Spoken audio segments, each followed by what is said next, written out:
அப்படின்னு கூட நான் முழுசா உள்வாங்கல. அப்படி இருக்கும்போது எனக்கு வந்து மணிவாசகர் செய்த கருணை இருக்கு பாருங்க. பெருங்கருணை. திருவாசகத்த உணரணும் அப்படின்னா, "எல்லை மறுவா நெறியளிக்கும் திருவாசகம் என்னும் தேன்" அப்படின்னு சொல்றாங்க. ஒரு தனிப்பாடல் இது. யார் பாடுனாரு, எப்ப பாடுனாரு அப்படின்னு யாருக்கும் தெரியாது. திரு அந்த பாடல்ல அவர் சொல்றாரு, "எல்லை அது திருவாசகம் என்னும் தேன்" அது சொல்றாரு. திருவாசகம் என்னும் தேன் என்ன செய்யும்? தொல்லை இரும்பிறவி சூழும் தலை நீக்கும். திருவாசகம் என்னும் தேன் தொல்லை இரும்பிறவி. கடுத்தமான பிறவி. ஐயோ! அப்பா ஏன்டா பிறந்தோம் அப்படின்னு.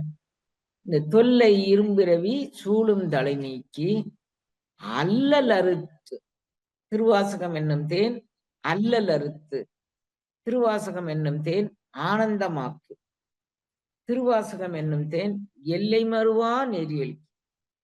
இப்ப இந்த ஒரு பாடல்லையே இது இவ்வளவு பலன் செஞ்சிருக்கு. அப்ப அப்ப அந்த ஒரு பாடல் போதுமே. நமக்கு வேற எதுக்கு ரொம்ப போவானே. திருவாசகத்தையே நம்ம பிடிச்சுப்போம். அப்படின்னு எனக்கு திருவாசகத்தை பிடிக்கும்போது அதுக்கு தொட்டுக்க ஊறுகாயா சேர்த்ததான் திருமந்திரம் எல்லாம். முதல்ல வந்து திருவாசகத்தை தான் முதல்ல நான் சாப்பிட ஆரம்பிச்சேன். திருவாசகத்துக்கு தொட்டுக்கிறதுக்கு ஊறுகாய். ஏன்னா இந்த யோகம் எதை எதை சார்ந்து விளக்குது? இந்த யோகத்துல எதை சார்ந்து விளக்கம் வருது? அப்படின்னு நான் நினைச்சேன். திருவாசகத்துல சொல்லாத யோகங்களே கிடையாது. அது லய யோகம் பற்றி சொல்லுது, ஹட யோகம் பற்றி சொல்லுது, அது வந்து அட்டாங்க யோகம் பற்றி சொல்லுது, அது பிரசாத யோகம். பிரசாத யோகம்னா ஓம் அப்படிங்கக்கூடிய ஒளி அந்த நம்ம உடம்புல அதை இயக்கி ஒளிநிலை அனுபவத்துக்கு கொண்டுட்டு போறதுக்கு பேர் தான் பிரசாத யோகம். ஒளி யோகம் அப்படின்னு பேர் அதுக்கு. அதை சொல்லுது. இறைவன் வந்து எனக்கு ஓங்காரத்து உட்பொருளை அறிவித்தான். அதுதான் உய்யும் நெறியின் உயிர்ப்பு. உய்யே என் உள்ள. திருச்சிற்றம்பலம். மூர்த்தி தலம் தீர்த்தம் முறையாய் தொடங்கினர்க்கு வார்த்தை சொல்லச் சற்குருவும் வாய்க்கும் பராபரமே என்று தாய்மானவர் வழிகாட்டுதலோடு அன்னையின் காசி யாத்திரை அமைந்திருக்கிறது. முதலில் அயோத்தி வாழ் வீர சத்திரிய பரம்பரையில் அவதரித்து தர்ம வழியில் வாழ்ந்து காட்டிய சூரிய வம்சத்தின் குலதெய்வம் ஸ்ரீராமரின் திருவடியை தரிசிக்கிறோம். நமது சனாதன தர்மத்தில் காசி யாத்திரை ஒரு ஆணிவேராக உள்ளது. பிரயாகையில் முண்டம், காசியில் தண்டம், கயையில் பிண்டம் என்று நம்முடைய சம்பிரதாயம் குறிப்பிடுகின்றது. அலகாபாத் அதாவது தேவ பிரயாகையில் கங்கை, யமுனை, சரஸ்வதி என்ற நதிகள் சங்கமிக்கும் திருவேணியில் நீராடியவன் வேணிதானம் கர்மகாரியம் செய்கிறோம். அதன்பின் காசியில் உள்ள கங்கையில் நீராடி சிரார்த்தம் தானம் செய்து விஸ்வநாதரை தரிசிக்கிறோம். அன்னை அவர்கள் தவச்சாலையில் நிகழ்த்தும் மாதாந்திர பௌர்ணமியாகம் இம்முறையில் காசியில் நடக்க இருக்கிறது. நவம்பர் 5 கங்கை நதிக்கரையில் உலக நன்மைக்காக வேண்டி அகண்ட பாரதம் அமைய சங்கல்பம் மற்றும் வேல்மாறல் யாகம் நடக்கும். மேலும் நமது அகப்பகை மற்றும் புறப்பகையை மறக்கச் செய்து எல்லா மங்களங்களையும் நமக்கு அருளும். காசியிலிருந்து 10 கிலோமீட்டர் தொலைவில் உள்ள சாரநாத் கோயில் புத்தர் ஞானம் பெற்ற அந்த இடத்தை நம்ம தரிசிக்க போகிறோம். இந்த மனநிறைவோடு கயா செல்கிறோம். அங்கு முன்னோருக்கு திதி தர்ப்பணம் செய்து பிண்டமிட்டு வழிபடுகிறோம். இதன்பின் நாம் அனைவரும் கல்கத்தாவை நோக்கி பயணிக்கிறோம். அங்கு வேலூர் மடத்தில் சுவாமி விவேகானந்தர், ராமகிருஷ்ண பரமஹம்சர் மற்றும் சாரதாதேவி அம்மையார் அவர்கள் ஆற்றிய சமுதாய தொண்டை உணரும் வண்ணம் அவர்களின் சுவாசத்தை உள்வாங்கி தியான பயிற்சியில் ஈடுபடுகிறோம். மேலும் ராமகிருஷ்ண பரமஹம்சர் வணங்கிய காளிதேவியின் திருவடியை தரிசிக்கிறோம். இதற்கு அடுத்ததாக புண்ணிய பூமியான ஜெகநாதர் கோயில் அமைந்திருக்கும் பூரி நகரை நோக்கி நாம் பயணிக்கிறோம். ஸ்ரீ ஜெகநாதர் திருவடியை தரிசனம் செய்துவிட்டு நிறைவாக ராமேஸ்வரம் நோக்கி நாம் பயணிக்கிறோம். ராமேஸ்வரம் ராமநாத சுவாமி தரிசனம் மற்றும் தனுஷ்கோடியில் அனுமன் சுவாமிகள் ஸ்ரீ ராமருக்கு அமைத்த ராமபாலத்தின் தொடக்கத்துக்கு சென்று எது எமை பணிகொடுமாறு அது கேட்போம் என்று நாமும் வேண்டிக் கொள்கிறோம். இந்த யாத்திரையின் மூலம் நம்மை குரு அருளுக்கும் திரு அருளுக்கும் உகந்த பாத்திரமாக மாற்றி எந்நாளும் இன்பமே என்று வாழ நாம் அனைவரும் பங்கு பெற்று பங்கம் திகழ்ந்து உங்க அருட்ஜோதி செலுத்தியிடல் வேண்டும். தப்பேது நான் செய்யணும் நீ பொறுத்தல் வேண்டும். தலைவே நினை பிரியாத நிலைமையும் வேண்டுவனே. பொன்படா உடம்பும் குறைபடா மனமும் பொய்படா ஒழுக்கமும் பொருந்தி கண்படாது இரவும் பகலும் நின்னையே கரித்தில் வைத்தேத்துதற்கு செய்தேன். உண்பனே நினைனும் முடுப்பனே நினைனும் உலகரை நம்பிலேன் எனது நண்பனே நலம் சார் பண்பனே நினையே நம்பினேன் கைவிடையலனே. திருச்சிற்றம்பலம். எல்லாம் அல்ல சிவபரம்பொருளின் திருவருட்கருணையினால் நான் வந்து எதிர்பார்க்கவே இல்லை. சிவபாலன் வந்து இவ்வளவு சீக்கிரமா முடிப்பாரு அப்படின்னு நான் எதிர்பார்க்கவே இல்லை. உண்மையிலேயே அந்த குழந்தைய மாதிரி அந்த குழந்தைக்கு நான் தாய்ன்னு சொல்லிக்கிறதுல நான் ரொம்ப பெருமைப்படுறேன். அந்த அளவுக்கு அந்த குழந்தை ஒரு செயல்திறனை எவ்வளவு முயற்சியோடு செய்து உங்களுக்கெல்லாம் விளக்கம் குடுக்குறாரு. அதுவும் சின்ன குழந்தைங்க கூட புரிஞ்சுக்கக்கூடிய அளவுக்கு விளக்கம் குடுக்குறாரு. நான் வியந்து பார்க்குறேன் அவர. அவருக்குள்ள இவ்வளவு ஆற்றல் இருக்கா அப்படின்னு. சரி, நம்ம பிள்ளைங்கள நம்மளே பாராட்டக்கூடாதுன்னு இருக்கு. அதாவது யாரை எப்போது பாராட்டணும் அப்படின்னா, குரு முன்னால பாராட்டலாம். மனைவிய மஞ்சத்தில் பாராட்டலாம். மகனை நெஞ்சத்தில் தான் பாராட்டணும்னு நமக்கு சாத்திரங்கள் சொல்லியிருக்கு. அவங்க அவங்க முன்னிலையில பாராட்டக்கூடாது பிள்ளைங்கள அப்படின்னு மகனை நெஞ்சத்தில், மனைவியை மஞ்சத்தில் அப்படி சொல்லியிருக்கு. அதனால நான் ரொம்ப பாராட்டல. அப்புறம் வேற திருஷ்டி விழுந்துற போது குழந்தைங்களுக்கு. சரி, எல்லாம் அல்ல சிவபரம்பொருளின் திருவருட்கருணையினால் இப்ப நம்ம மணிவாசகர் வரலாற்றை நம்ம முதல்ல பார்த்துப்போம். மணிவாசகர் யாருன்னு பார்த்துப்போம். அவர் திருவாசகத்துக்குள்ள நுழைஞ்சு சொல்வாரு. நான் என்னால முடிஞ்ச அளவுக்கு மணிவாசகருடைய வரலாற்று சொல்றேன் குழந்தைங்களா. மாணிக்கவாசகர் வந்து ஆஹ் திருஞான சம்பந்தர் பாடுறாரு. அந்த நம்மளுடைய திருவாசகம் புக் இருந்தா ஒண்ணு கொடுங்களேன்ப்பா. இவர் சொல்றாரு நம்ம புக்கு இங்க எங்கேயாவது திருவாசகம் இது விளக்கங்க. மாணிக்க வாசகர் சொல்றாரு கண்ணு, நீங்க நான் எப்படி வந்துகிட்டு இருந்தேன். திருவாசகத்துல நிறைய புராணங்கள் இருக்கு. இங்க நிறைய புராணங்கள் இருக்கு கண்ணு. திருவாதவூர் புராணம், அப்புறம் திருவிளையாடல் புராணம், அப்புறம் திருந்துறை புராணம், இப்படி நிறைய புராணங்கள் ஒரு 6-7 புராணங்கள் இருக்கு. இந்த 7 புராணங்கள்லயும் எந்த புராணமுமே மணிவாசகருடைய வரலாற்றை ஒன்று போல் ஒன்று சொல்லல. நான் திருவாசகத்தை எடுத்துட்டு மாணிக்க வாசகருடைய வரலாறை தேடும்போது இத்தனை புராணங்களும் படிச்சு பார்த்தேன். ஆனா ஒன்றுக்கு முன்னுக்கு பின் அது முரணாக இருக்கு. திருவாசகத்தை நம்ம எப்படி எடுத்துக்கணும் அப்படின்னு பார்க்கும்போது மாணிக்க வாசகர் வரலாற்றுல மாணிக்க வாசகர் பாடல்ல இருந்தே இதுக்கு பேர் அகச்சான்று அப்படின்னு சொல்றோம். அவருடைய பாடல்ல இருந்தே அவருடைய வரலாறு நம்ம எடுத்துக்கலாம் அப்படின்னு நினைச்சேன். அப்படி நினைச்சதனுடைய வெளிப்பாடுதான் மாணிக்க வாசகருடைய வரலாறு.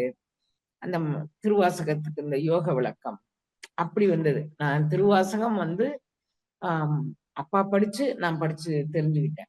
நூற்றுக்கணக்கான நம்ம வீட்டுல உண்டான உதவியாளர்கள் எல்லாருக்கும் திருவாசகமும் விநாயகராகவும் அருட்பெருஞ்சோதியாகவும் தெரியும். ஏன்னா ஒரு 3:30 அப்பா இதை பாட ஆரம்பிச்சிருவாங்க. அந்நேரம் தொட்டு ஒரு 8 மணி 7:30 மணி வரைக்கும் அவங்க வெளியே போகிறதுக்கு இல்லைன்னு சொன்னால் மட்டும்தான் அவங்க குரல் கேட்காது. அல்லாட்டி அவங்க பாட்டுல அந்த முதல்ல சுருதி குறையவே செய்யாது. அப்படியே பாடிட்டு இருப்பாங்க. நான் அப்பா மூலமா தான் அந்த திருவாசகத்தை நான் தெரிஞ்சுக்கிட்டேன். அப்படி தெரிஞ்சுக்கிட்டு இருக்கும்போது இறைவனை சரணடைந்தால் அவன் வேகம் கெடுத்தாண்ட வேந்தன் அடி வெல்க. இறைவனை எல்லாரும் போற்றி நமக போற்றி நமக அப்படின்னு சொல்லி பாடினாங்க. நான் மணிவாசக பெருந்தகைதான் முதல்ல வெல்க அப்படின்னா. ஏன்னா நம்ம புலன்கள் பொறிகள் தான் இதுவரைக்கும் நம்மகிட்ட வென்றுகிட்டே வந்திருக்கு. அவன் வெல்லல. மாணிக்க வாசகர் என்ன நினைக்கிறாரு, அவன் வெல்லணும் அப்படின்னு நினைக்கிறாரு. அவன் வெல்லணும்னா எப்படி வெல்லுது அது? நாம வென்றக்கூடாது.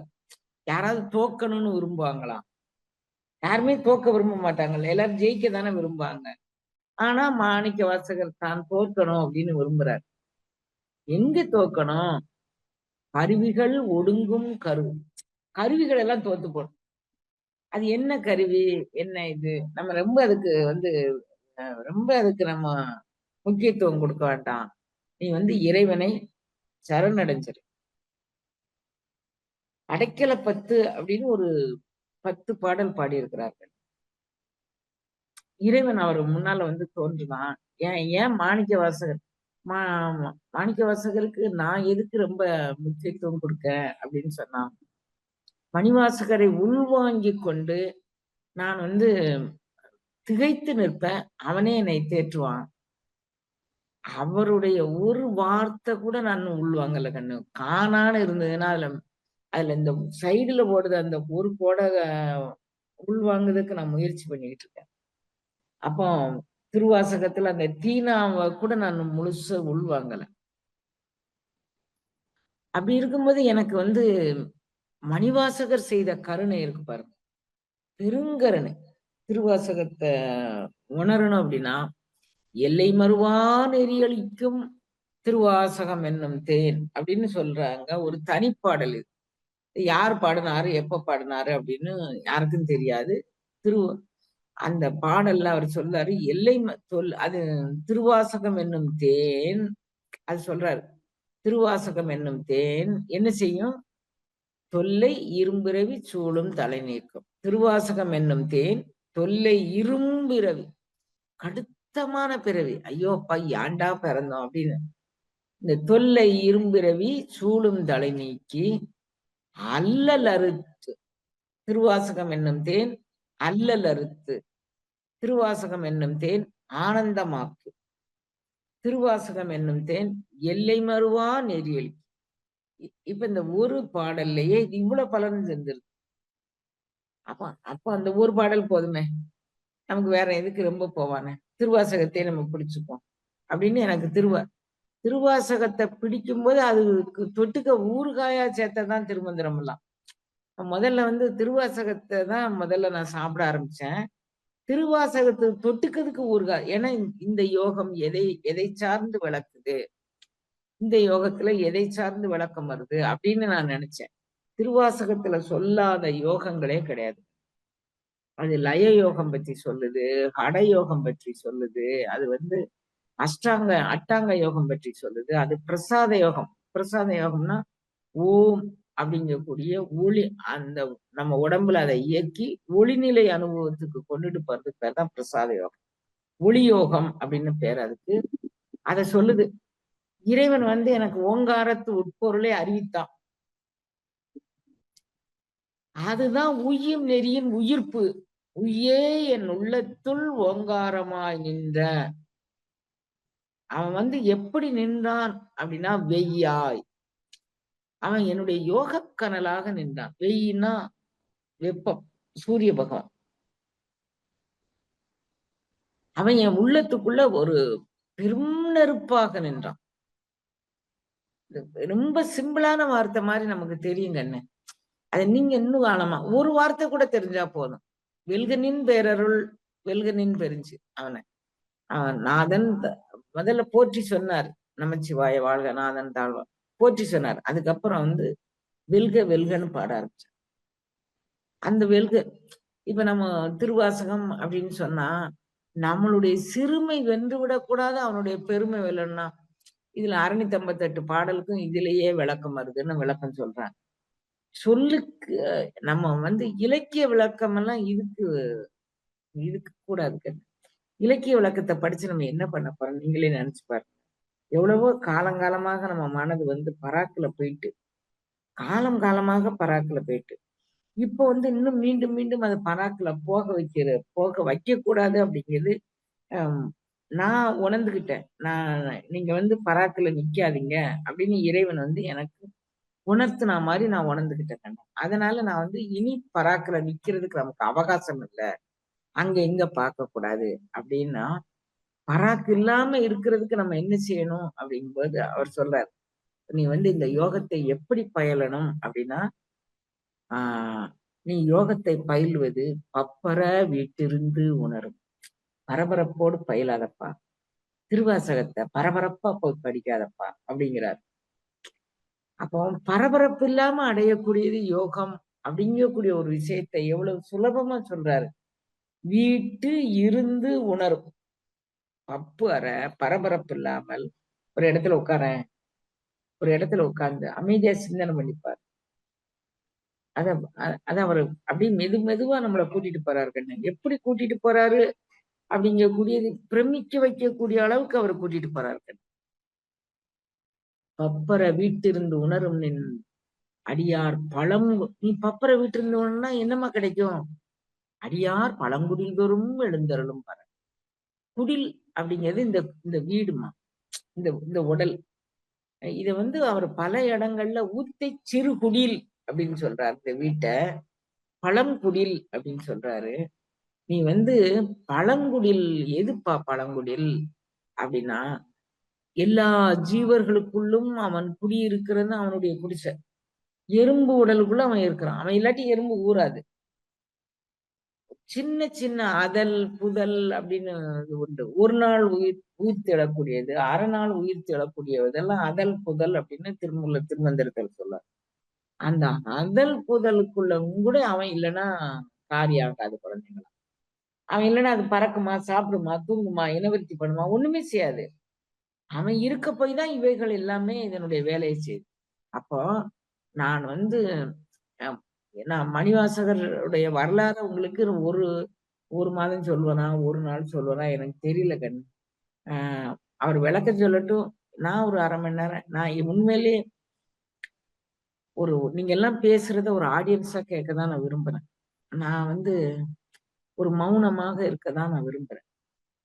சரி இருந்தனாலும் மணிவாசகரே சொல்லியிருக்கார். பேசில்தாம் ஈசனே பேச்சற்ற மாமணியின் நீ பேசுனா பேச்சற்ற மாமணியின் மணி வார்த்தை பேசு. எனக்கு போன் பிடிக்கல. எனக்கு எதுவுமே பேசவோ, உண்ணவோ, உறங்கவோ எனக்கு எதுவுமே பிடிக்கல. அப்படி இந்த அகண்ட விஸ்வம், அந்த எங்கும் நிறை பரம்பொருள், அதோடு நம்ம எப்படி நம்மளை சங்கமித்துக் கொள்ளணும், நீ எவ்வளவு சீக்கிரம் சரி அது ஒரு பக்கம் இருக்கு. இப்போ இந்த இந்த யோக நிலையில நிறைய யோகம் இருக்கா? எல்லா யோகத்தையும் அவர் சொல்றாரு கண்ணு. எதுல சொல்றாரு? திருப்புலி எழுச்சியில சொல்றாரு. இன்னிசை வீணையர் யாழினர் ஒரு பால். லய யோகத்துல அவன் அடையலாங்க. இன்னிசை வீணையர் யாழினர் ஒரு பால். ரிக்கொடு தோத்திரம் ஏம்பினர் ஒரு பால். வேதம் வந்து தொனி. அப்போ அந்த தொனி யோகத்துல உன்னுடைய இப்ப நம்ம மந்திரங்கள் நீங்க சொல்றீங்க பாருங்க. அது மந்திரத்துல வந்து நீங்க உச்சாடன், இப்ப நான் ஒரு சின்னதா ஒரு மந்திரம் சொல்றேன். அகஸ்தியர் மந்திரம் சொல்றேன்.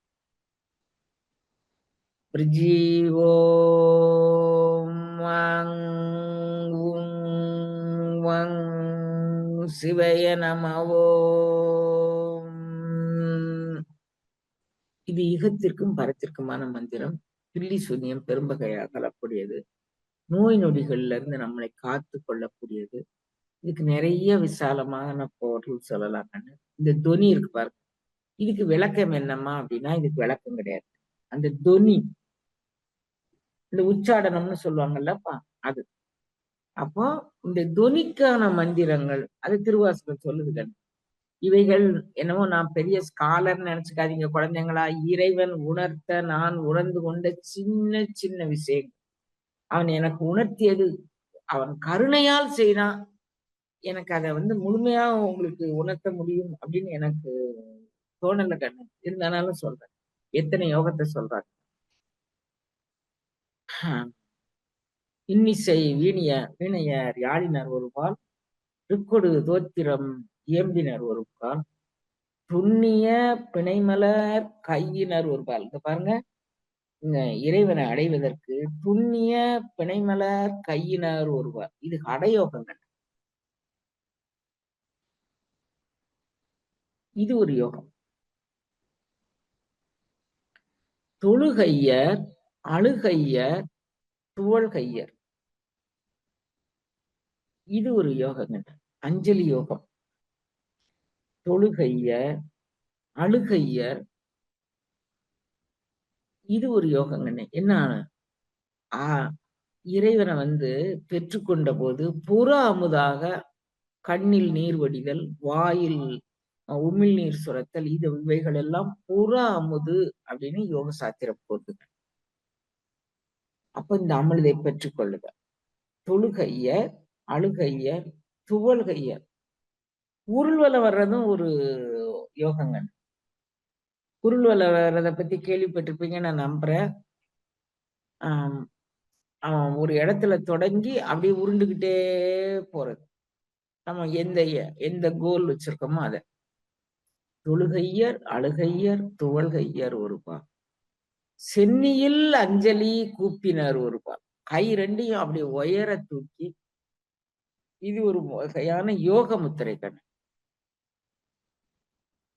அதுல.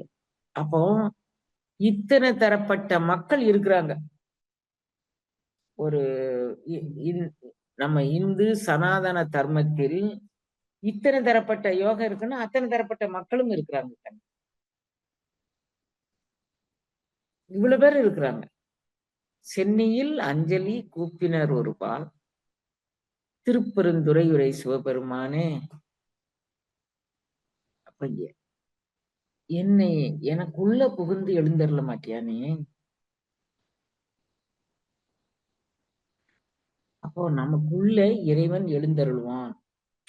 அப்படிங்கக்கூடிய ஒரு கருத்து நமக்கு அந்த திருப்பலி எழுச்சியில நமக்கு.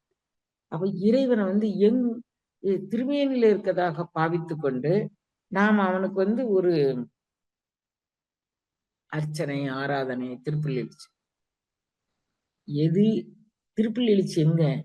எது எமை பணிகொள்ளுமாறு அது கேட்கும். எது என்ன பணிகொள்ளும்? நான் என்ன செய்யணும்? அது. அப்போ இறைவனை வந்து நான் வந்து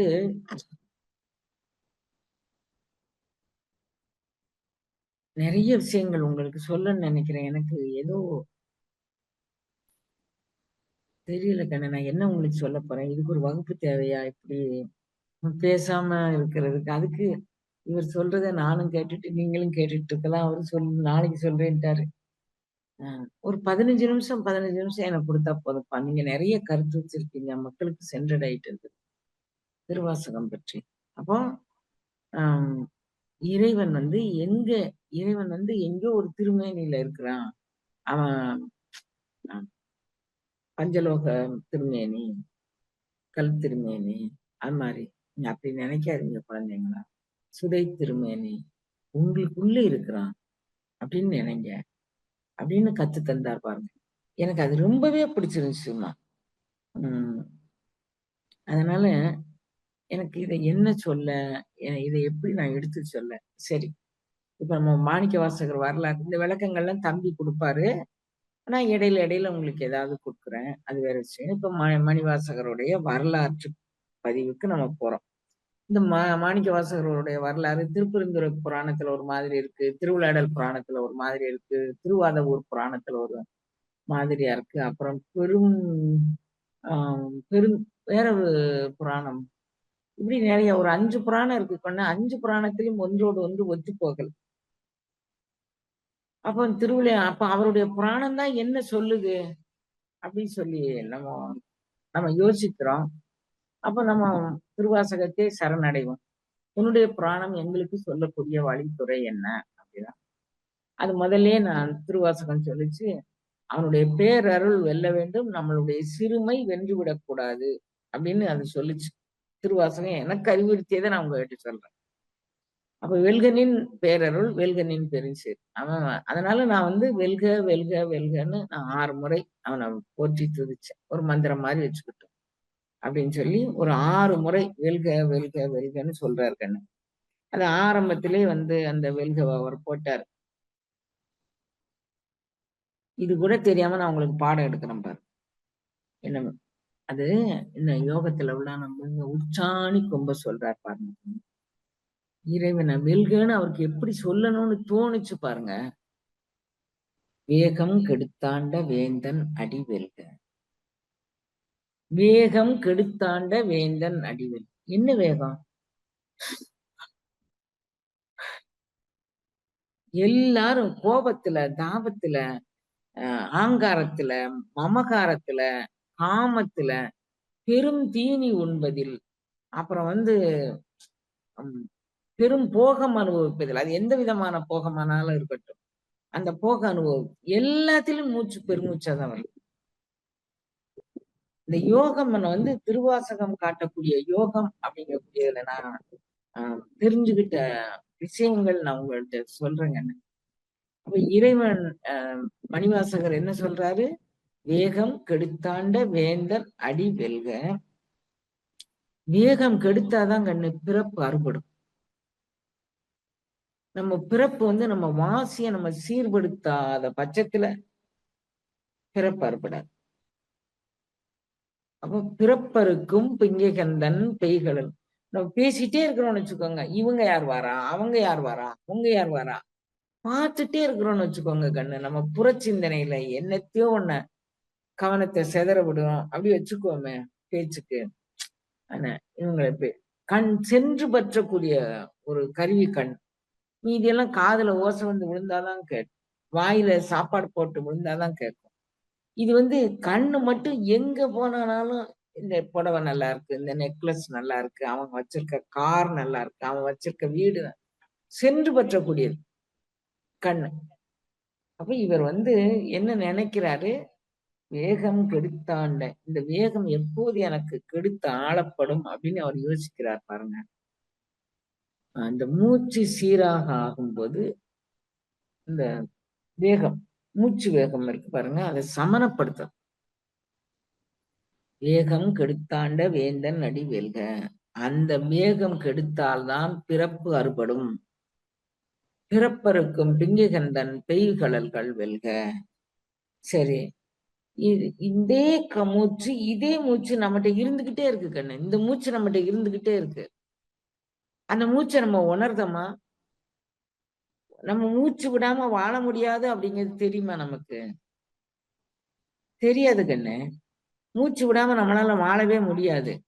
அப்படி இருக்கும்போது நம்ம அதை யாருமே கண்டுக்கல. வேகம் போது குறைஞ்சு போது ஆள் மூச்சு நம்ம போகல, எதுவுமே பத்தி நம்ம சிந்திக்க மாட்டாங்க. எதையும் பத்தி சிந்திக்கிறது இல்ல. நம்மளுடைய பிறப்பின் நுட்பம் என்ன? எதை பத்தியுமே சிந்திக்கிறது இல்லை நம்ம. அப்ப அவர் சொல்றாரு, வேகம் கெடுத்தாண்ட வேந்தனடி வெல்க, பிறப்பருக்கும் பெங்கியகன் தன் பெய்கழல்கள் வெல்க. இத பத்தி சிந்திக்காதவங்களும் அவரும் சிந்திக்கல கண்ணு. நீ வரல பிறந்துக்கோ செத்துக்கோ, பிறந்துக்கோ செத்துக்கோ, பிறந்துக்கோ செத்துக்கோ. ஆனா நான் உன்கிட்டதான் இருக்கிறேன்.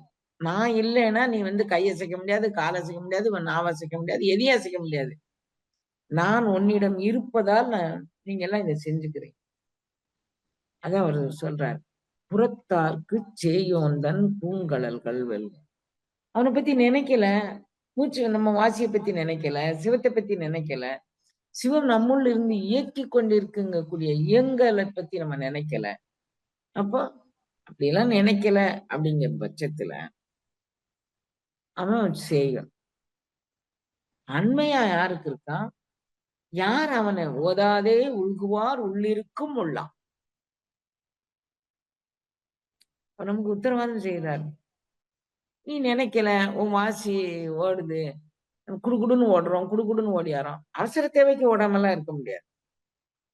ஆனா நம்மளுடைய எண்ண ஓட்டங்களோடு நம்ம ஓடும்போது ரொம்ப டயர்ட் ஆயிருவீங்க குழந்தைங்களா. யாரையோ ஒருத்தங்க நீங்க காதலிக்கிறீங்க, கத்திரிக்காய் பண்றீங்க, என்னத்தையும் ஒண்ணு பண்றீங்க.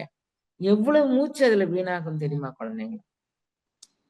ஏதோ ஊர்க்கதை பேசுறீங்க, அவ்வளவு மூச்சு அதுல வீணாகும் குழந்தைங்க.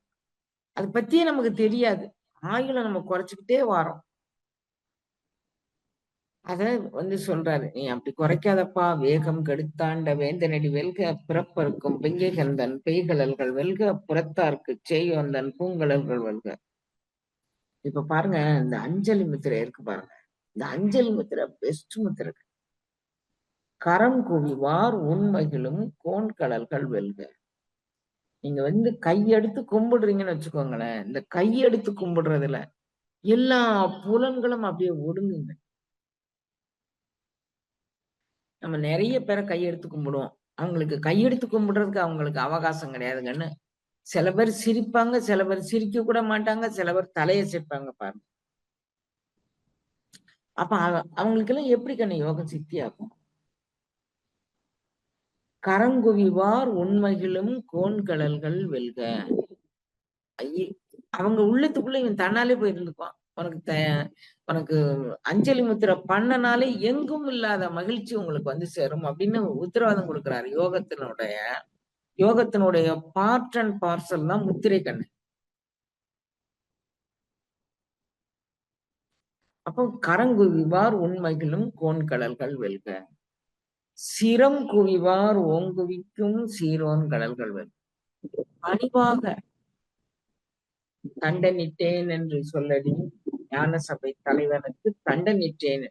அந்த பணிவு நம்ம எல்லாருக்கும் வேணும். அது யோகத்தின் ஒரு அம்சம். அப்ப நம்ம மனம் ஒன்றுதலுக்கு நாம் செய்யக்கூடியது இவைகள் எல்லாமே ஒரு யோக சூத்திரங்கள் அப்படின்னு இறைவன் உணர்த்த நான் உணர்ந்துகிட்டேங்க. நானாக தெரிஞ்சுக்கல, மணிவாசகர் உணர்த்த நான் தெரிஞ்சுக்கிட்டேன். இந்த வேகங்கெடுத்தாண்ட வேந்தனடி வெல்க அப்படிங்கக்கூடிய பதம் என்னுடைய மனசுக்குள்ள மூச்சின் வேகத்தை நாம் அதிகரிக்க கூடாது. மூச்சின் வேகம் எதெல்லாம் அதிகரிக்கும் அப்படின்னு நான் தெரிஞ்சுக்கிட்டேன். நான் ஏறத்தாழ 35 வயசு வரைக்கும் நான் பேசுனதா இல்ல. அது எல்லாரும் இப்ப சொல்லுவாங்க, ஊம பிள்ளைன்னு உங்களை சொல்லுவாங்களேம்மா, நீங்களா இவ்வளவு பேசுறீங்கன்னு கேட்கும்போதுதான் எனக்கு அதெல்லாம் நினைவுக்கு கூட வருது. அப்படின்னு கூட எனக்கு நினைவுல இல்ல குழந்தை. நான் என்ன புரிஞ்சுகிட்டேன், வேகம், மூச்சின் வேகம் இயல்பாக ஓடுனா அப்பதான் இறைவனை நம்ம பிடிக்க முடியும். அந்த நெஞ்ச தடத்தில் அலறுதல் அப்படிங்கிறது மலருதல் அப்படின்னு அர்த்தம். அப்ப அதை அப்பதான் பிடிக்க முடியும் அப்படிங்கிறத நான் அது மூலமா தெரிஞ்சுக்கிட்டேங்க. இப்ப மணிவாசகர் வரலாறு நான் சொல்லிட்டு வரேன் குழந்தைங்களா. அப்ப இப்ப நம்ம திருவாசகம் என்ன சொல்லுது, அவர் என்ன செஞ்சுக்கிட்டாரு, வேகம் இறைவன் அவருக்குடைய வேகத்தை கெடுத்து ஆண்டான். எப்படி கெடுத்தாண்டான்? அவரை அரசன் குதிரை வாங்க போச்சான். குதிரை வாங்க போச்சோன்னா நம்பிக்கையான அரசன். 16 வயசுல அமைச்சு தொழில போனாரு. 32 வயசுல திருவருள சிந்தனை பண்ணிட்டார். 16 அவர் எத்தனை ஆண்டு காலம் அரசு உத்தியோகத்துல இருந்தாரு, எத்தனை ஆண்டு காலம் அவரு ஓடும் கவந்திமை உறவென்றுட்டார் அப்படிங்கக்கூடியது அந்த ஆராய்ச்சி நமக்கு தேவையில்லை. அவர் பெற்ற அனுபவம் என்ன, சமுதாயத்திற்கு அதை எப்படி அவர் சப்மிட் பண்ணிட்டு போயிருக்கிறார், அதை எப்படி அர்ப்பணிப்போடு கொடுத்திருக்கிறார்.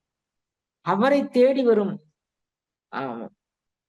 அந்த குழந்தைகளுக்கு, அருட்குழந்தைகளுக்கு அவர் என்ன செஞ்சிருக்கிறார், அதை மட்டும் நம்ம தெரிஞ்சுப்போம். இப்ப இவர் அரசன் நீ குதிரை வாங்க போப்பான்னு சொன்னாரு. இவர் மனசுக்குள்ள இதே நினைவு வருது, எதுவும் வேகம் கெடுத்தாண்ட வேந்தன் அடி வெல்க. குதிரையில போயிட்டே இருக்கிறாரு, குதிரையை பாக்குறாரு. அந்த குதிரையினுடைய வேகம் 2 கால பின்னால வைக்குங்கன்னு. குதிரைய நீங்க 2 காலை முன்னால தூக்கும். பார்த்திருக்கீங்களா? குதிரைய யாரும் பார்த்திருக்கீங்களா? பார்த்திருக்கீங்க. 2 காலை மடக்கும்.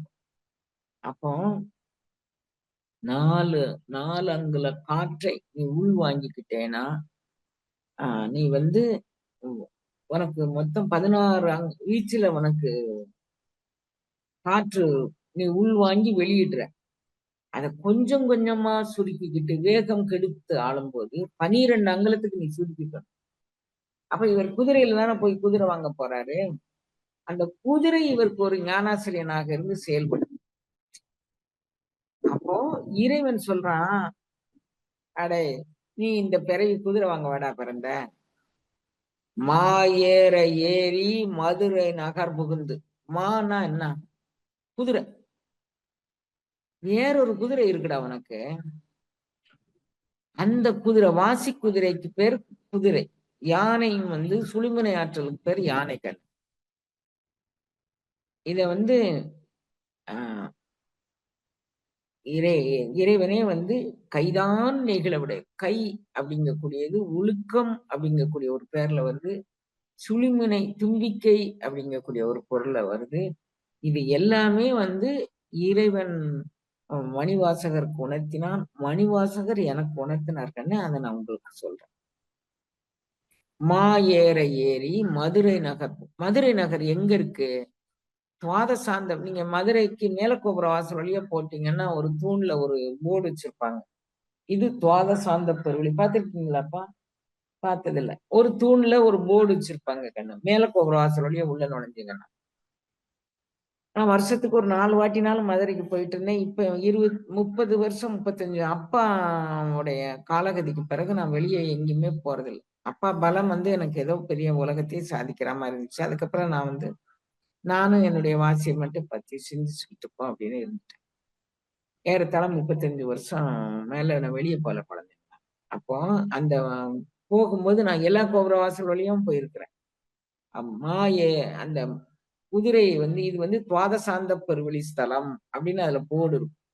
துவாதசாந்தம்னா தசம் அப்படின்னா 10, துவா 2, உச்சந்தலைக்கு மேல 12 அங்குலம் உயரமானது இந்த தலத்தினுடைய மகிமை அப்படின்னு நினைக்காங்க. மதுரை மாநகரின் பெருமை துவாதசாந்த பெருவழியில் நம்ம அண்ட பகிரண்டத்துல உள்ளான உலகங்கள்ல இது துவாதசாந்த பெருவழியில் இருக்கக்கூடிய நகரம். புரியுதா கண்ணு? அண்ட ஆற்றல் ஃபுல்லா ஒவ்வொரு அண்டங்களா இருக்குன்னு சொல்றாங்கல்ல. அந்த அண்ட ஆற்றல்ல மதுரை நகரம் வந்து அங்க இருக்கு. அண்டவெளி எவ்வளவோ, பிண்டவெளி எவ்வளவோ அப்படின்னு எல்லாம் ரொம்ப வர்ணிக்கிறாங்கல்ல வரலாளர்கள் அதுல. அப்ப ஏற ஏறி மதுரை நகர் புகுந்து அப்படின்னு ஒரு வாசகம் திருவாசகத்துல வருதுங்க. ஓ, வாசி குதிரை ஏறினால் ஏற ஏறி மதுரை பெருநகர் நம்ம போலாங்க. பாதசார்ந்த பெருவெளிக்கு நம்ம போலாம். இப்ப நம்ம மூச்சை வந்து 16 அங்குலம் மூச்சை நாம வந்து 4 அங்குலம் நம்ம வீணாக்கி வெளியிட்டுக்கிட்டே இருக்கோம். அப்ப அது மூலமா நம்ம ஆயுள் குறைஞ்சுக்கிட்டே இருக்கு. நம்ம ஆயுள் குறைப்பு எப்படி நடக்கு அப்படின்னா, உள்வாங்குற மூச்சும் வெளிவிடுற மூச்சு ஈக்குவலா இருந்துச்சு அப்படின்னா குறையாது. வெளிவிடுற மூச்சு 4 அங்குலம் அதிகமாக அதிகமாக நம்மளுடைய ஆயுள் ஆயுள் வந்து மூச்சு தான் நமக்கு கணக்கு. வயசு கணக்கு கிடையாது. அப்படிதான் திருமூலர் திருமந்திரத்துல சொல்றார்.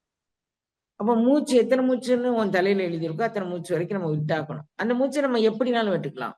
ஓடி ஓடி ஓடி ஓடி ஓடி ஓடி ஓடி அப்ப டென்ஷன் டென்ஷன் ஒரு 10 தொழில் ரிட்டையர்மெண்ட்டுக்கு பிறகு 10 தொழில் செய்யறாங்க. உனக்கு தகுதியில நான் போடா 58 வயசு நீ உழைச்சது போதும், உன் காலு நாடி நரம்பு எல்லாமே சோர்வாயிருக்கும் போடான்னு கவர்மெண்ட் தள்ளிடுது, ஆபீஸ் தள்ளிடுது. அதுக்கு பிறகு உழைக்கிறாங்க. இத்தனை வயசு தான் கணக்கு அப்படின்னு தள்ளிடுது, அதுக்கு பிறகு உழைக்கிறாங்க. கொஞ்ச நேரம் ஆற அமர இருந்து ஏற ஏறி மதுரை நகர் புகுந்தல் எப்படி அப்படின்னு பார்க்கலாம் தான்.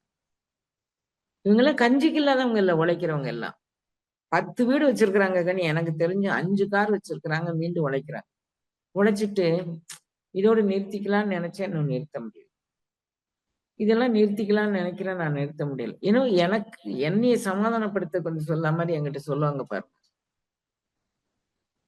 இந்த கொடுமையை நான் எங்கொண்டு போய் சொல்லட்டும்?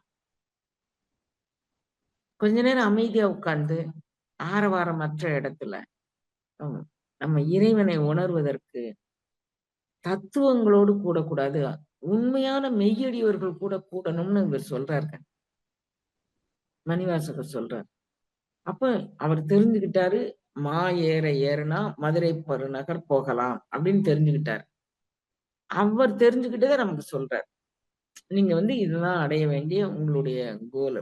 குழந்தைங்களா புரியுதா? போர் அடிக்குதா குழந்தைங்களா? புரியுதா? அப்ப இங்க இருந்து அப்படி போறோமா, இவர் வந்து இறைவனுடைய பேரருள் தான் வெல்ல வேண்டும் அப்படின்னு தெரிஞ்சுக்கிட்டாரா? நம்ம சிறுமி வென்றக்கூடாதுன்னு தெரிஞ்சுக்கிட்டாரா? அப்ப அதுக்கு வேகம் கெடுக்கணும்னு தெரிஞ்சுக்கிட்டாரா? எந்த வேகம் கெடுக்கணும்? வாசியினுடைய வேகம் கெடுத்தாதான் பொறிபுலன்களுடைய வேகம் கெடும் அப்படின்னு தெரிஞ்சுக்கிட்டாரா? குதிரை வாங்க போனாரா? அப்போ வேகம் கெடுக்கிறது எப்படி? ஏற ஏறுறது எப்படி? அப்படிங்கக்கூடிய நிலையில் நின்றாரு. தன்னை மறந்தார், தன் நாமம் பெற்றார். இவருக்கு வந்து வாசி வாங்க போனது எதுவுமே இவருக்கு நினைவுல இல்லைங்க. அந்த குதிரை வாங்க போன எதுவுமே குதிரைக்கும் வாசின்னு ஒரு பேர் உண்டு கண்ணு. எதுவுமே நினைவில்ல. இறைவன் என்ன நினைச்சான் அப்படின்னா, இந்த குழந்தை குதிரை வாங்குதாக்கா அந்த குழந்தை பிறந்துச்சு. இந்த உலக மக்கள் உய்தி அடைவதற்கு திருவாசகம் கொடுக்கறதுக்கு பிறந்துச்சு. இது போய் குதிரை வாங்கிட்டு தெரியுதேன்னு இறைவன் வந்து தான் குதிரைக்காரனா வந்துட்டாங்கன்னு. அப்ப இறைவன் நம்மளுக்கு வந்து எந்த வகையில எல்லாம் உதவி செய்ய வாரான் பாருங்க. நம்ம ஏதாவது ஏத்துக்கிறோமா பாருங்க. எந்த வகையிலும் அவன் உதவி எந்த வகையிலாவது இந்த குழந்தைய நம்ம கரை சேர்த்துடணும். எந்த வகையிலாவது கரை சேர்த்துடணும் அப்படின்னு. அப்ப இறைவன் வந்து தன்னை எப்படி வந்து ஆட்கொண்டான் அப்படின்னா, அவர் சொல்றாரு, மீன் வலை வீசிய காணவன் வந்து வெளிப்படுமாயிடிலே அப்படின்னு சொன்னார். அப்ப மீன் வலை எப்படி வீசுனா அப்படின்னு சொன்னா, ஆஹ் வலை வீசி பிடிக்கிறான். பேராசை வாரியான். வலை வீசுறானா அப்படி வீசி வீசி போடுறானா வலைய. சாப்பிட மாட்டாதா? இந்த புள்ள ஆப்ட்றாதா? இந்த புள்ள ஆப்ட்றாதா? இந்த புள்ள ஆப்ட்றாதா? அதுக்கு வந்து எண்ணற்ற வலைகள் வச்சிருக்கான் அவன். இந்த இந்த வலையில யோகம்ங்க கூடிய வலையில சில குழந்தைங்க விழும். சில குழந்தைகள் வந்து யாகத்துல விழுந்துரும். சில குழந்தைகள் திருநாமத்துல விழுந்துரும். சில குழந்தைகள் வந்து ஆக்கபூர்வமான தொண்டு நெறியில் விழுந்துருவாங்க. சில குழந்தைகள் அழுது என்னை எப்படியும் உன்னை அடைஞ்சே தீர்வேன்னு விழுந்துருவாங்க. அப்படி வந்து அவன் விதவிதமான வலை வச்சிருக்கான். நான் வந்து இறைவன் வச்சிருக்க வலைகளை பற்றி நான் சிந்திச்சது உண்டு. ஆனா மீனவர்களும் அந்த வலை வச்சிருக்காங்கன்னு இப்ப சமீபமா 1 மாதத்துக்கு இடையில நான் தெரிஞ்சுக்கிட்டேன் குழந்தைங்களா. மீன் பிடிக்க போறவங்க விதவிதமா வலை வச்சிருக்கிறாங்க. ஒருத்தன் நான் அன்னைக்கு இந்த வலைய எடுத்துட்டு போய் மீன் பிடிக்க போனேன் அப்படின்னு அவன் ஒரு மீன் பேர சொல்றான். எனக்கு அது புரியல. விதவிதமான வலை வச்சிருக்கிறாங்க கண்ணு. அது அது தெரிஞ்சுக்கிட்டேன். அப்பதான் நான் தெரிஞ்சேன். ஓ! பேரண்ட நாயகன் விதவிதமா யோகம் செய்றவங்களுக்கு ஒரு வலை, யாகம் செய்றவங்களுக்கு ஒரு வலை, அன்பு செய்றவங்களுக்கு ஒரு வலை, தொண்டு செய்றவங்களுக்கு ஒரு வலை. இப்படி வச்சிருக்கானே, அவன் அதனாலதான் நம்ம மணிவாசகர் பிறந்தது மீன் வலை வீசிய கானவன் வந்து வெளிப்படுமாயிடிலே அப்படின்னு சொல்றாரு அப்படின்னு நான் தெரிஞ்சுக்கிட்டேன் குழந்தைங்களா. இப்ப இறைவன் வந்து இவரு இங்க இருந்து போனாரா, இந்த இத பத்தியே சிந்திச்சுக்கிட்டு போனாரா, மணிவாசக பெருந்தகை. அப்போ ஒரு ஒரு காலகட்டத்துல அவரு வந்து அ அரிய நோக்கம் கொண்டு பேரண்ட நாயகன் இவர பார்க்கிறான். அந்த இறைவனுக்கு எத்தனையோ பேர் இருக்கு. இறைவனுக்கு ஒரு பேர் சொல்றாரு. நோக்கரிய நோக்கே. நோக்கன் அவன். நோக்கன். அவன் அவன் நோக்குறான். அறிவு அறியான். அது இறைவனுக்கு ஒரு பெயர்கள். மணிவாசகர் குடுக்கிற பேர் இறைவனுக்கு குடுக்கிற பேர் மாரி வேற யாருமே குடுத்திருக்க மாட்டாங்க. தான் என்னென்ன அனுபவிச்சோமோ, அத்தன அனுபவத்தையும் இறைவன் பேருக்கு சொல்றார். அவன் அரிய நோக்கன்.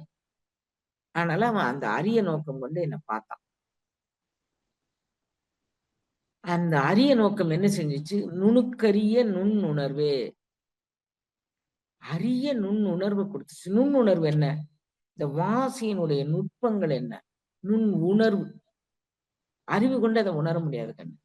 நீங்க தனிமையில ஒரு இடத்துல உட்கார்ந்து, கொஞ்ச நேரம் அப்படியே மூச்சோடயே பயணிச்சு. பிரபு, எனக்கு வேற கதி இல்ல கண்ணா. எனக்கு வேற கதி இல்ல. நீதான் கதி. எனக்கு எப்படியாவது கதியே போற்றி. அவர் சொல்றாரு கண்ணு. கதியே போற்றி. திருவாசகம் படிக்கிறவங்களுக்கு தெரியும். எனக்கு வேற கதி இல்லப்பா. எனக்கு நீதான் கதி. அப்படின்னு சொல்லி கேட்கும்போது, அவன் அந்த கதின்னா மூச்சு.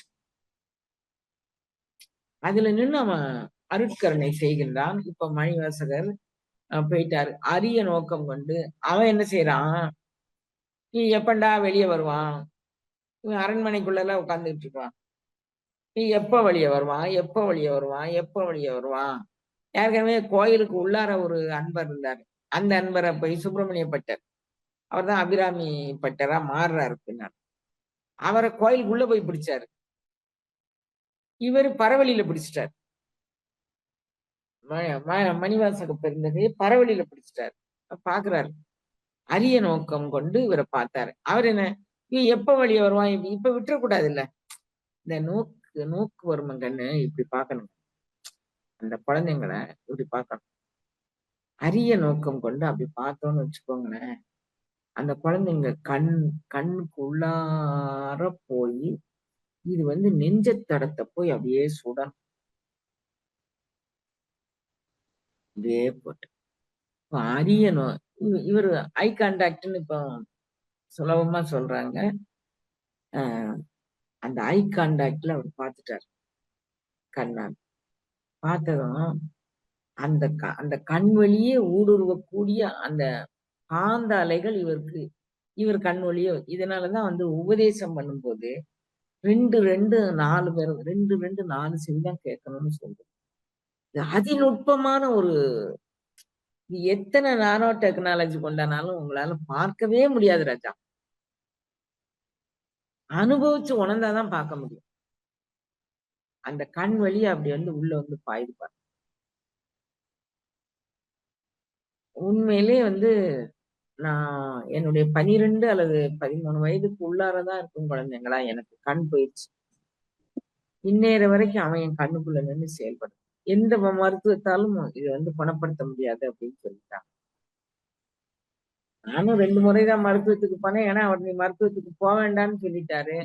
அந்த நேரத்துல, அந்த அரிய திருநோக்கம் நம்ம மீது விழுந்ததுன்னு வச்சுக்கோங்களேன். எது நமக்கு பார்க்க முடியுமோ அத பார்த்துட்டு போங்க. எது வேண்டாமோ விட்டுட்டு போங்க.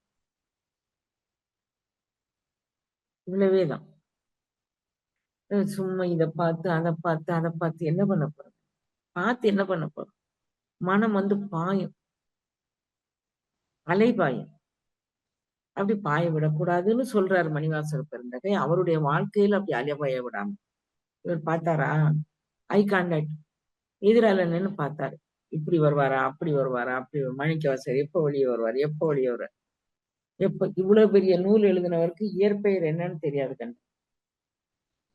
அவர் சொன்ன மாணிக்கம் அவர் சொன்ன வாசகங்கள் அவருக்கு மாணிக்க வாசகர்ன்னு பெயர் கொடுத்தது. அவ அப்பா, அம்மா பேர் தெரியாது. இந்த புராணங்கள்லாம் அ அ இவருடைய அவர் பேர் என்ன? நம்ம ஞானசம்பந்த பெருமான் அப்பா, அம்மாவுக்கு கொடுத்த பேர் மாரி ஒரு பேர போட்டு அப்படியே வடிவமைச்சுக்கிட்டாங்க. அப்படியே பார்க்குறாரா? பார்த்த உடனே இவரு நிமிர்ந்து பார்த்தாரா? அந்த ஒரு பார்வையில நோக்கரிய நோக்கு, நுணுக்கரிய நுண்ணுணர்வு. அது வந்து என்ன செஞ்சுச்சு கண்ணு? மிக சூட்சுமமாக நீங்க கவனிங்க கண்ணு. போக்கும், வரவும், உணர்வுமிலா புண்ணியம். ஸ்பாட் அவுட் பண்ணிருச்சு. அந்த தளத்திலே அவர வந்து போக்கு இல்ல, பூரகம் இல்லங்க, ரேசகம் இல்ல, கும்பகமும் இல்ல. இதுக்கு பேர் கேவல கும்பகம் அப்படின்னு பேரு. அங்க வந்து அ உணர்வான், உணர்பவன், உணர்விக்கும் பொருள் இந்த 3மே கிடையாது. திரிபுடி மயக்கம் அப்படின்னு இத வந்து அ திருமூலர் திருமந்திரத்தில் சொல்றார். இவருக்கு இந்த திரிபுடி மயக்கமே இல்ல கண்ணு. "ஒக்கிலன் வரவிலன் என நினைப்புலர்." ஒண்ணுமே இல்லங்க. போக்கும் வரவும் புணருமிலா புண்ணியம். ஓ! நான் வந்து இந்த நாட்டை பாதுகாப்பதற்கு குதிரை வாங்கணும்னு நான் நெனச்சுக்கிட்டேன். நாட்ட என்னடா பாதுகாக்க போற? நீ வந்து மூச்சு விட்டு, மூச்சு விட்டு, மூச்சு விட்டு உன் மூச்ச தொலைச்சிட்டே தருவான். இப்ப இந்த பிறவில அத பிடிக்க வேண்டாமா? இத பிடிக்கிறதுக்கு யார் துணை செய்வா? இந்த குதிரையும் தொலைச்சு காக்கும் என் காவலனே. இவன் தானே இத செய்ய முடியுங்கண்ணே. வேற யார் செய்ய முடியும்? சொல்லுங்களேன். காக்கும் என் காவலன். காண்பரிய பேரொளியே. அவன் ஒரு ஒளித்திருநோக்கம் வச்சான் பாருங்க. அப்படியே அவர் விழுந்துட்டாருல கண்ணு. அந்த ஒளித்திருநோக்கம் வந்து இவர் அப்படியே விழ வச்சிருச்சுல்ல. சரி எந்திரிச்சு நிக்கவே வைக்கலையே. அப்படியே விழுந்துட்டார்ல. நோக்கரிய நோக்கே நுணுக்கரிய நுண்ணுணர்வே போக்கும் வரவும் புணருமிலா புண்ணியனே காக்குமென் காவலனே காண்பரிய பேரொளி. அவ்வளவுதான். பேரொளி வந்துச்சு. இவருடைய எல்லா கருவிகள், கரணங்கள் எல்லாமே போயிருச்சுங்க. அந்த இதுல வந்து இதுல அ நம்மளுடைய அந்த கருவி கரணங்கள் வந்து எதுல ஒடுங்கும் அப்படின்னு கருவிகள் ஒடுங்கும் கருத்தினை அறிவித்து அப்படின்னு ஔவையம்மா ஒரு பாட்டுல சொன்னாங்க. அந்த கருவிகள் எந்தெந்த கருவிகள் எங்கெங்க ஒடுங்கும் அப்படின்னு தம்பி நேத்தைக்கு வந்து பாடம் எடுத்தார். யாரு? பைரவி. பைரவிக்கு எத்தனை யோகினிகள் உதவியாளர்கள், எத்தனை பேரு அவருடைய இது அப்படின்னு. இந்த நம்ம உடம்புக்குள்ள இத்தனை கருவிகளும், இத்தனை யோகினிகளும் இருக்கிறாங்க. இத்தனை அருட்சக்திகளும் இருக்கு நம்ம உடம்புக்குள்ள.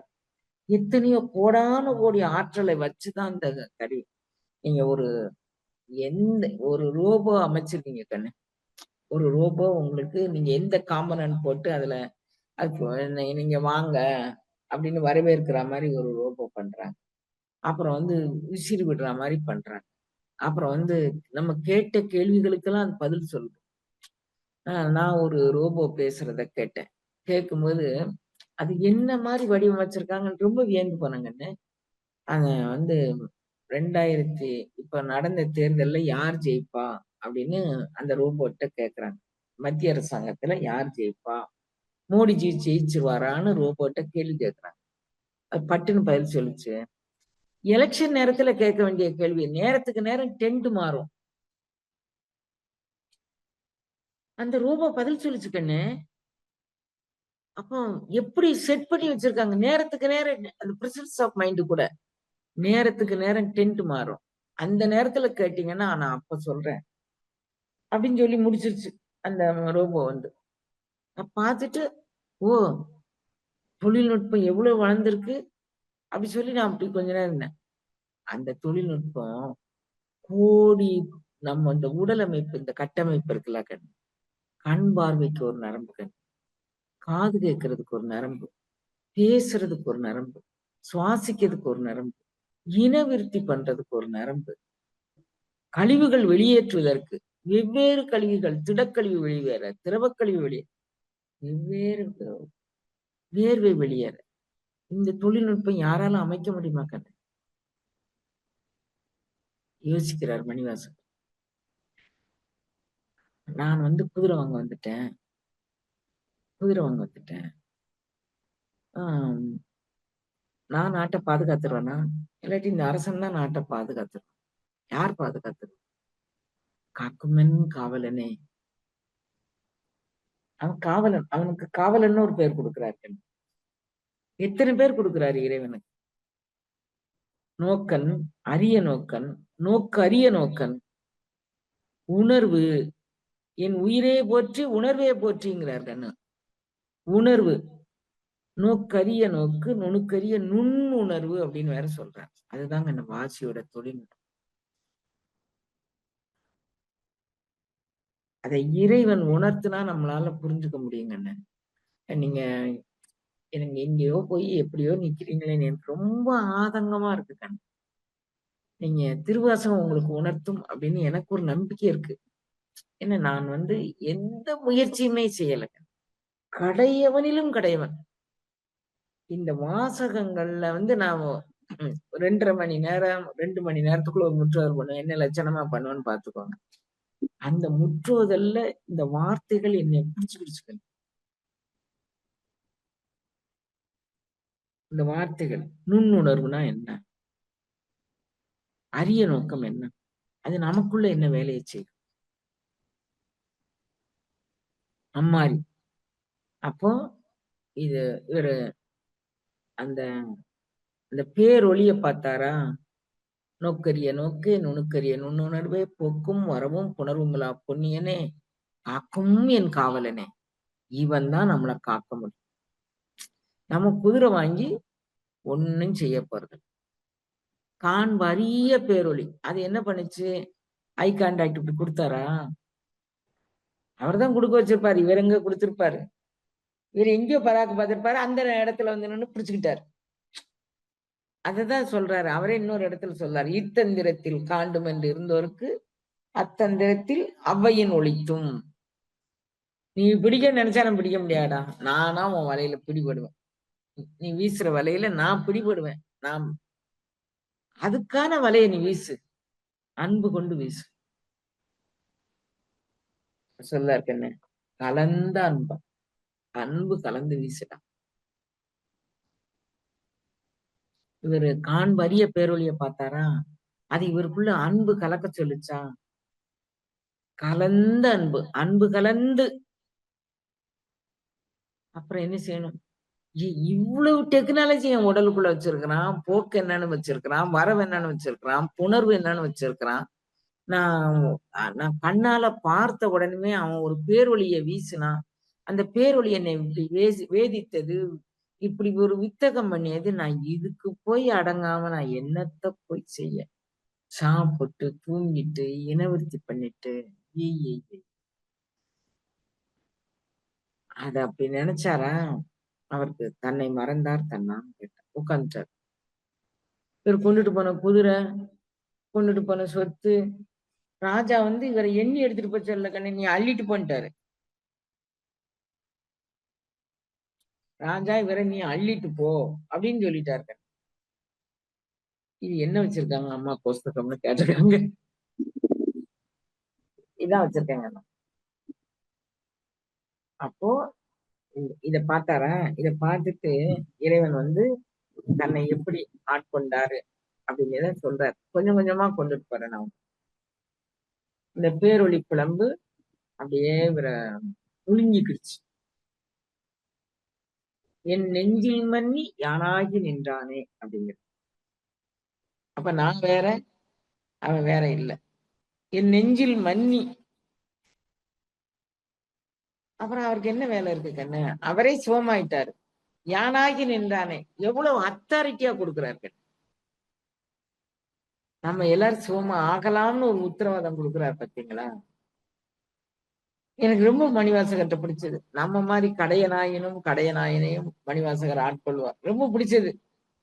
அப்புறம் அவர் நியமமே வகுக்கல கண்ணு. அவர் பாடலை உணர்ந்து படிச்சாலே போதும். அன்பு கலக்கணும். இது என்ன பெரிய காரியமா? எல்லாரையும் நேசிக்க நேசிங்கிறார். இது ஒரு பெரிய காரியமா? நேசிச்சா சிவமே கிடைக்கும்ல. நேசிங்கண்ணே, யாரையும் கடுக்குன்னு பேசுனீங்கன்னா கொஞ்ச நேரம் வருத்தப்படுங்களேன். அவங்க கிட்ட போய் மன்னிப்பு கேளுங்க. நான் உங்களை தெரியாம பேசிட்டேன். அப்படி மன்னிப்பு கேளுங்களேன். எவ்வளவு பெரிய தொழில்நுட்பங்க இது. கலந்த அன்பாகி கசிந்து உருகும். இவ்வளவு நாளும் நான் வந்து நலம் என்பது சொத்து நலம்னு நினைச்சுக்கிட்டு இருந்தேன். அரசு பதவி நலம்னு நினைச்சுக்கிட்டு இருந்தேன். அதிகார பதவி நலம்னு நினைச்சுக்கிட்டு இருந்தேன். அதெல்லாம் இல்லைன்னு தெரிஞ்சு போச்சே. நலம்தான் இல்லாத சிறியேற்கு நல்கு. இது நமக்கு அதிகாரம் இல்லையே இது. நான் இப்ப சொல்றது திருவாசகத்துக்கு பொருள் இல்ல குழந்தைங்களா, மாணிக்க வாசகர் வரலாறு. புரிஞ்சீங்களா? அப்போ நிலந்தன் மேல் வந்தருளி நீள் கடல்கள் காட்டி.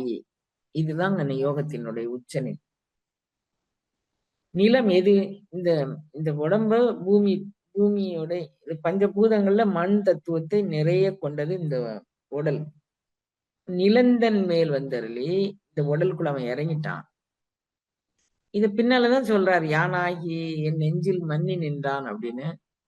என் உள்ளம் அவன் அந்த வார்த்தைகள்லாம் துண்டு துண்டான வார்த்தைகள் கண். நான் ஒரு வார்த்தை காலையில இருந்துச்சு எனக்கு ஒரு வார்த்தை அவன் கொடுப்பான். அந்த ஒரு வார்த்தையை அன்னைய பொழுத ஓட்டிடும். என்ன திருவாசகம் முற்றுதல் பண்ண மாட்டேன். முற்றுதல் பண்ணத இடத்துல போய் புசத்தை பிடிச்சிட்டு நிக்க மாட்டேன். எதுவுமே செய்ய மாட்டேங்கன்னு. அவங்க படிச்சுக்கிட்டே இருப்பாங்களா, காதுல ஒரு வார்த்தை விழும்.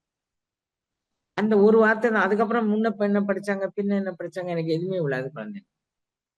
நாம் படிக்கும்போது எனக்கு நீள் கடல் காட்டுதல். கடல் பார்த்திருக்கிறோம். நீள் கடல் என்ன? இது வந்து ஒரு அனுபவ பொருள். இறைவனுடைய திருமேனி ஒன்றை சமைத்து வைத்து அதில் உண்டான திருவடி இல்லை.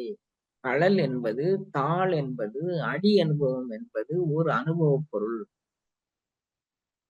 அப்ப அந்த அனுபவ பொருள் நம்ம எப்படி பார்த்துக்கிறது? இத வந்து பொருளே தமியேன் புகலிடமே. நான் பொருள் வேற என்னமோ நினைச்சேனேப்பா. நான் பொருள் வேற என்னமோ நினைச்சிட்டேனே. வேற நீதான் எனக்கு பொருள். இறைவன் உணர்த்த இவர் உணர்ந்து கொண்டாங்க. அப்ப அவர் நினைக்கிறார். பொருளே தமியேன் புகலிடமே. அவர் திருப்தி ஏற்படல. இப்படி சொன்னா போதுமா அவன? போற்றி என் முதலாகி என் வாழ்க்கைக்கு மூலதனமே நீதான். இன்வெஸ்ட்மெண்ட். போற்றி என் முதலாகிய பொருளை. அவனுக்கு ஒரு பேர் பொருள்னு ஒரு பேர் கொடுக்கிறார். எத்தனை திருநாமம் சொல்றாரு பாருங்க. இத்தனைக்கும் அவன் இருக்கிறான். இது கடந்தும் இருக்கிறான். மாணிக்க வாசகர் இப்ப தன்னை மறந்தார், தன் நாமம் பெற்றுட்டாரு. அவரே வந்து இடத்துல சொல்றாரு, இப்ப வந்து அவர் எவ்வளவு நாள் இருந்தாரு, என்ன, ஏது அப்படின்னு ஆராய்ச்சி நமக்கு வேண்டாங்கண்ணே. நேரம் வந்து நான் ஏற்கனவே 2, 3 தினங்களுக்கு முன்னால உங்ககிட்ட சொன்னேன்னு நெனைக்கிறேன். இல்லாட்டி வந்திருக்க அன்பர்களுக்கு சொன்னேனா என்னன்னு தெரியல. நான் சொன்னது, நான் மீண்டும் உங்களுக்கு ரீகலெக்ட் பண்ணி சொல்றேன். காலம் என்பது உயிருக்கு உயிர் வேறுபடக்கூடியது. ஒரு லவர்ஸ் ஒரு ஹோட்டலுக்கு போறாங்க. உங்களுக்கு புரியிற பாஷையில நான் சொல்றேன். 2 ஆண், பெண் இப்ப யாரும் காதலிக்கல கண்ணு. காதலிப்பதாக நினைத்துக் கொள்ளுகிறார்கள். சதை அதாவது நசை அப்படின்னு மணிவாசகர் இத சொல்றார். நீர் நசை தரவரும் நெடுங்கண் மான் இனம் அப்படின்னு இத சொல்றார் கண்ணு. நசை. இந்த தோல் வந்து ஐயோ! இது வந்து எங்கெல்லாம் நம்மள இழுத்து கேவலப்படுத்தக்கூடியது அப்படின்னு நமக்கு தெரிய மாட்டேங்குது கண்ணு. நீர் நசை தரவரும் நெடுங்கண் மான் இனம். அது வந்து கானல் நீர்ன்னு சொல்றாரு பாருங்க. சரி அது ஒரு பக்கம் இருக்கட்டும். காதலர்களுக்கு ஆ நேரம் வந்து டீ குடிச்சிட்டு வீட்டுக்கு போனோம். 2 பேரும் தெரியாம வந்திருப்பாங்க. 8 மணிக்கு வாரேன்னு சொல்லியிருப்பாங்க. உள்ள நுழைஞ்சிருப்பாங்க. மணி 9:30. 8 மணிக்கே வீட்டுக்கு வரேன்னு சொன்னேன்னா மணி 9:30 ஆயிடுச்சே. என்ன பண்ணோம் நம்ம இவ்வளவு நேரம்? என்ன பண்ணோம் இவ்வளவு நேரம்? தெரியல. அவங்களுக்கு நேரத்தினுடைய கணக்கு வேற. ஒரு கெட்ட கனவு காண்றோம். 3 நிமிஷம், 2 நிமிஷம் கூட காண்ட்ருக்க மாட்டோம். கனவுல பாம்பு வந்தது. அது தலையெடுத்து ஆடுச்சு. நாம அத பார்த்து பயந்தோம். எந்திரிச்சு ஓட முயற்சி பண்ணோம். நம்மளால எந்திரிக்க முடியல. பாம்பு நம்மள நோக்கி வாரா மாரி அது ஆட்டம் போடுது. அது போடுது, இது போடுது. ஆவுன்னு கத்துறோம். கடைசி கனவு கலைஞ்சிருச்சு. அப்பா ஒரு பாம்ப பார்த்தேன். 4, 5 மணி 5 மணி நேரம் இல்ல. 3 நிமிஷம் கூட இல்ல. 2 நிமிஷம் கூட இல்ல. அப்ப அந்த கனவனுடைய தாக்கம், காலம் வந்து அது வேற. காதலர்களுக்கு அது வேற. இப்ப வந்து ஒரு ஆபீசர் வராரு. அவர ரிசீவ் பண்ணதுக்குன்னு ஒரு கூட்டம் வச்சிருப்பாங்க. எப்ப வரேன்? அவர் வந்து ஆபீசர், பெரிய ஆபீசர். அவர் வந்து என்ன சொல்லியிருப்பாரு, நான் 9 மணிக்கு வரேன், 10 மணிக்கு வரேன்னுப்பாரு. அவருக்கு டைம் ஷெட்யூல். 11 மணி வரைக்கும் வரல அவரு. இது ஒருத்தன் அவன ரிசீவ் பண்ணதுக்குன்னு ஒரு ஆர்கனைஸ் பண்ணியிருப்பாங்கல்ல. அவனுக்கு எரிச்சலா வருது. இவனே இவன் காதலிக்க வேண்டிய கடையில போய் காத்துக்கிட்டு இருப்பானே. அப்போ வந்து அந்த டைம் வந்து அவனுக்கு வேற வேற மாறுபாடு அடையுது.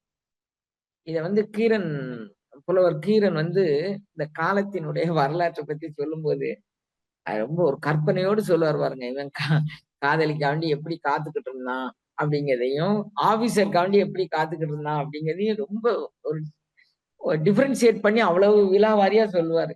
நான் இப்ப உங்களுக்கு சொன்னது புரிஞ்சிருக்கும் அப்படின்னு நம்புறேன். இவன் என்னய்யா வாரேன்னு சொன்னா உரிய நேரத்துக்கு வரமாட்டானா?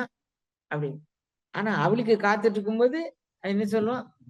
பாவம் இத்தன பேர தாண்டி நமக்குன்னு வரா பாத்தியா? நமக்குன்னு வரா பாத்தியா? நம்மள தேடி வரா பாத்தியா? அப்படி. அ அந்த நேரம் வேற, இந்த நேரம் வேற. எப்படி வித்தியாசம் பாருங்க. அப்ப காலம் நேரம்ங்கிறது தெரியல. மணிவாசகர் சொல்றாரு கண்ணு. நான் இதுக்குள்ள மூழ்குனேனா, இரவு பகலாவது அறியேன். இப்ப இந்த வாசகத்தினுடைய பொருள் உங்களுக்கு புரிஞ்சுச்சா கண்ணு? இரவு பகலாவது அறியேன். இப்ப நீ நீ யாருப்பா? எங்க வந்த? என்ன செஞ்சுகிட்டு இருக்க? எனை நான் என்பது. வந்தனா, குதிரை வாங்க வந்தானா? அது எல்லாமே அவருக்கு தெரியல கண்ணு. தெரியல. இறைவனால் ஆட்கொள்ளப்பட்ட பிறகு அவருக்கு அது தெரியலை. இப்ப இவர் வந்து இந்த முன்னோட்டம் இப்ப நமக்கு குடுத்துட்டாரு. இப்ப நாளைக்கு வந்து இந்த ஃபிளாஷ்பேக் அப்படின்னு சொல்லி நீங்க அ இந்த கதைகள்ல நான் வந்து நெறைய புஸ்தகம் படிப்பேன். சினிமா பார்த்ததில்ல, ட்ராமா பார்த்ததில்ல குழந்தைங்களா. அ ஒரே ஒரு சினிமா ஏதோ ஒரு ஈனோ என்னமோ ஏதோ ஒரு ஈய கொண்டு ஒரு படம் எடுத்திருந்தாங்க. அது வீட்ல போட்டு காமிச்சாங்க. அது எனக்கு புரியவே இல்ல. பக்கத்துல 2 பிள்ளைங்க அவங்க ஆன்னு பார்த்துட்டு இருக்காங்க. இது என்ன? அதுக்கு அடுத்து என்ன? இதுக்கு அடுத்து 2, 3 கேள்வி கேட்டேன். சொல்லம்மா, சொல்லு. ரொம்ப மரியாதையான பிள்ளைங்க தான். அவங்க கதம்ப சொல்லும். சொல்லுமா, சொல்லுமா, சொல்லுமா. ஒரு ஈ சுத்தி சுத்தி வந்துச்சு. அது என்ன கதைன்னு எனக்கு சரியா தெரியல. அப்படி வந்தது. உடனே சரி போ அப்படின்ட்டு இப்ப இனிமேல் இந்த கதை கேட்டோம்னா, ஒரு ஈ கதை பார்த்தோம்லடா நம்ம. அது என்ன கதைல? அதான் அந்த கதை என்ன கதை இவங்களுக்கு சொல்றேன். அப்புறம் பார்த்தேன் ஒரு ஒரு 5 நிமிஷம் பார்த்திருப்பேன் குழந்தைங்களா. இவங்க இவங்க இவங்க அந்த டிவிக்கு உள்ளார போற மாதிரி இவங்க நிக்கிறாங்க. நம்ம அவங்க கிட்ட கேட்டு தொந்தரவு வைக்க கூடாதுன்னு நான் உள்ள வந்துட்டேன். நான் என் போக்கு வந்துட்டு அந்த நமக்கு புரியாத சப்ஜெக்டுக்குள்ள எதுக்கு போகுது. இப்ப நான் நான் வந்து எனக்கு புரிஞ்ச சப்ஜெக்டுக்குள்ள நான் நல்லா போய் அந்த முத்து குளிப்பேன். அப்புறம் நீச்சல் அடிப்பேன். அப்புறம் வந்து உண்மையிலேயே டைவ் எல்லாம் அடிப்பேங்கண்ணே நானு. நான் நீச்சல் அடிப்பேன்ன உடனே அம்மா தெரியாதவன்னு நினைச்சுக்கிடாங்க. நல்ல டைவ் அடிப்பேன். பெரிய இந்த கமலக்கட்டுன்னு சொல்லுவாங்க. கமலை இறக்கிறது, தண்ணிய கிணத்துல இருந்து இறக்கிறதுக்கு 2 கம்பு. அது மேல ஏறி கூட நான் கிணத்துக்குள்ள விழுவேன். ஆ அது மேல ஏறி கூட விழுவேன். சரி அது ஒரு பக்கம் இருக்கட்டும். நான் திருவாசகத்துக்குள்ள அப்படி விழணும்னு நான் ரொம்ப விரும்பி விழுந்தேங்க. இன்னும் நான் திருவாசகத்த விட்டு வெளிய வரல. ஆ சரி நான் வந்து இப்போதைக்கு இதோட நான் நிறுத்திக்கிறேன். இப்ப நம்ம வந்து எனை நான் என்பது அறியேன், இரவு பகலாவது அறியேன். அதுல நிக்கிறாரு அவரு. எத பிடிச்சுக்கிட்டு நிக்கிறாரு? ஆ அந்த ஒளிப்பிழம்பை பிடித்துக்கொண்டு நிக்கிறார். பேரொளி அப்படிங்கிறார். அந்த பேரொளி இவரை முள்காட்டிருச்சு. எப்ப முள்காட்டுச்சு? வேகம் கெடுத்தாண்டு முள்காட்டுச்சு.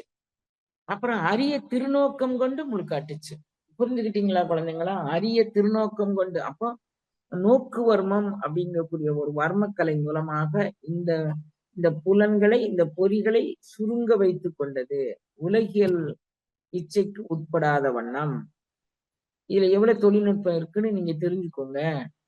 அப்புறம் வந்து நோக்கு வர்மம், நோக்கு அரிய நோக்கு கொண்டு, அப்புறம் இந்த கண்ணுக்குள்ள ஒரு அமுது இருக்கு அப்படின்னு காட்டி கொடுத்துச்சு. அதெல்லாம் நம்ம வருங்காலத்துல நம்ம பார்ப்போம்.